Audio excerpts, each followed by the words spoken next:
TDG at the movies. TDG at the movies. Cody goes to movies, and then he talks about them. Hello, everybody, and welcome out to the Discriminating Gamer. Well, I'm super excited because I'm going to review my very first movie on the channel. This is something I talked about doing for a while, but I thought, what the hey, let's just go ahead and bite the bullet and do it. So tonight, I'm going to go ahead and take a look at Matt Reeves' The Batman. Now, first of all, there will be some spoilers, so bear that in mind as we go forward. Let me talk, first of all, about what I liked about this film. First of all, production design. This was a beautiful, dirty, perfect Gotham City. This is just what Gotham City looked like when I read the comic books when I was a kid. It felt dangerous, it felt gritty, but it was still kind of based in reality. It's kind of a compromise between the kind of generic modern city we saw with Christopher Nolan, and then that weird gothic one we saw with Tim Burton. They kind of come together here, and they work. It works very well. So production design looks good. The bat suit looks freaking awesome. The villains look good. Just about everything about this film I really like from a production standpoint. Now, also too, I really liked the Penguin in this film. It's Colin Farrell. He's unrecognizable, but he is great. He's actually looks really good, and he does a good job. This was not, I don't know, not something I was expecting a lot from, so I was really excited when I saw him really deliver a fun performance that was, again, kind of grounded in reality. Penguin's a gangster. We've seen more cartoonish versions of him on Gotham, the TV show, for instance, and of course Burgess Meredith. But Colin Farrell brings a kind of a smarmy humanity to it, if you will. But I thought he did a really good job here. He looked good, and I totally bought it. Now, speaking of the Penguin, I will say this has one of the most thrilling and exciting car chases I've ever seen in a film. It's well put together, it's well paced, it's not so quick and so many cuts you can't tell what's going on. It actually takes its time, it allows it to breathe. It really does a good job of letting you follow the action and see what's happened, and I really appreciated that. But it was exciting. It was really good. It reminded me like of an old school French Connection one. The stakes were a little higher here, but it was really well done, really choreographed, and I was on the edge of my seat throughout that scene. Now, as I mentioned, I thought Batman looked great, and I thought Pattinson as Batman does a good job. It's a very good looking batsuit, I think, and there's a real menace to Pattinson as Batman that you wouldn't really expect. You know, I think most of us still have him in our minds as the guy from Twilight. I never saw those films, but that kind of had stuck to him. But then when, of course, he did Tenet last year, I kind of thought, well, maybe he's capable of more. And in that respect here, as Batman, he is.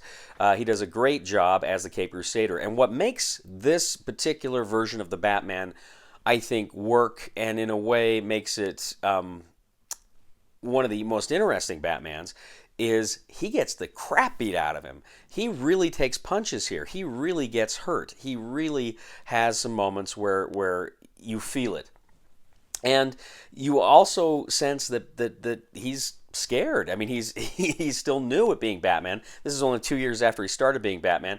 And, you know, it's kind of a scary thing for him. There's a scene where he's escaping from the police who are chasing him. He gets to the top of the building, and he dives off in one of those kind of flight suits.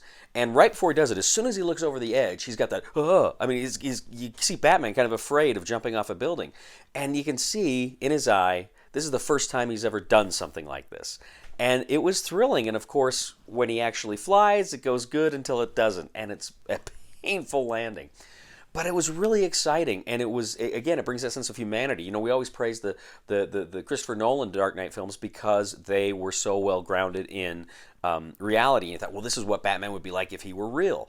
And you kind of get that sense even more so with this iteration of Batman. Now, one other thing I was really happy about, and I kind of dreaded going into this, is, of course, they said this is kind of an early Batman, and I was dreading we were going to see another Nightmare Alley scene. That is to say, we're going to see a scene where Batman gets his parents killed and he has that moment where he is so traumatized that he grows up to be Batman. We don't see that in this film, and that is perfect. We didn't need to see it again, and I was dreading the moment we have that flashback, and it never happened. I was so glad that they made that choice.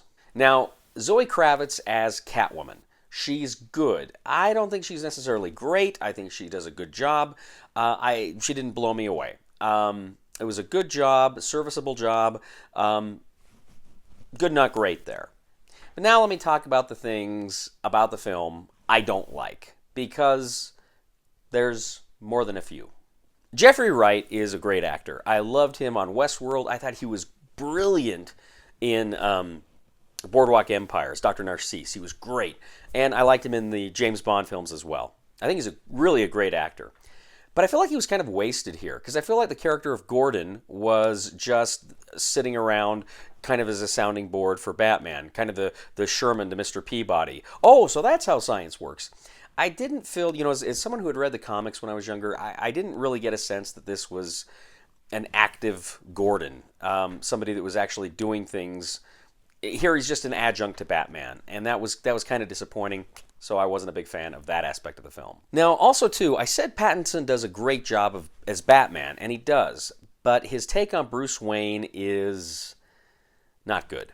It's, we make fun of it's the emo Batman, emo Bruce Wayne, and that's true, it is. But my problem is you don't really see a dichotomy. You don't see the change, because he has to be. Bruce Wayne has to be that millionaire playboy, that carefree, too stupid and vain to possibly do a Batman thing. But here he's just brooding all the time, and there was kind of no difference from Pattinson as Batman and Pattinson as Bruce Wayne. And it was very distracting, and I did not like that aspect of the film. Now, one of my other problems with the film is just a moment ago I said I was really excited about the fact that they didn't have the Thomas and Martha Wayne death scene. Very glad it didn't have that. But I was also hoping it wouldn't have something else. And this it did have. And that was, it has that Joker teaser at the end. To me, it was just unnecessary. It was like, we don't need it. Have a little more faith in your story and the villains, the characters that you've got in this film. We don't need to have the Joker there as well. But they throw a little bit in, and it was more than enough. And it was just, I don't know. I felt like it was weak. I felt that was a weak little tag to have at the end of this film. Now, also, too, I felt like the film was the script was not nearly as clever as maybe they thought it was, as the producers thought it was. There's a whole bit here with, one of the things they do that I like is they emphasize the Batman the detective. Searching for clues, looking at evidence. That was a big part of the comic books, and I like that they have that in here. I like it a lot. But he never solves anything. That is to say, him looking at the clues, it feels like that never leads him really to the next thing. It seemed like he was trying to solve crimes. He was looking at these clues, but he doesn't really prevent a murder. He doesn't capture the Riddler. The Riddler ends up turning himself in the movie. And not only does he turn himself in at the movie, the producers make this kind of Seven ending. If you've seen Seven with Brad Pitt, where he turns himself in, but he set up things to happen after he's in custody. And it was really smart in Seven, and here it just kind of feels kind of lazy. I didn't quite buy the ending. Where he recruits these armies of these, I guess, right-wing militia types. It just, I don't know, it didn't ring true that these people were just going to start blowing people away, and it didn't work for me. The whole plot, the subplot with Carmen Falcone, and I thought John Turturro was great as Falcone. I thought he does a great job. He's a great actor, and he's menacing in this part. But I thought the whole subplot with him and how it's kind of tied into Bruce Wayne's family's legacy, it was just unnecessary. It felt like it didn't go anywhere. And this brings me to probably my biggest criticism of the film. And this is a problem I have with a lot of movies these days, and it's really evident here. This film is just too long. You need to hack about 45 minutes out of it. It's about a 3-hour film. It didn't need to be. This really could have been a tighter film. It could have been a tighter script. And you just kind of felt like there wasn't anybody there to say, okay, too much. And it's a hard thing to say because you like having directors and writers have the control rather than studio heads. But at the same time, sometimes creative types need to be told, oh, you need to dial it back a little bit. And that was really in evidence here. They should have been able to go ahead and say, you know, we need to pull this thing back. Just my opinion. That's what this is. This is all just my opinion of the Batman. Now, I put all this together, and what I come away with is The Batman by Matt Reeves is a mixed bag. There's a lot here I liked, and there's a lot I didn't like.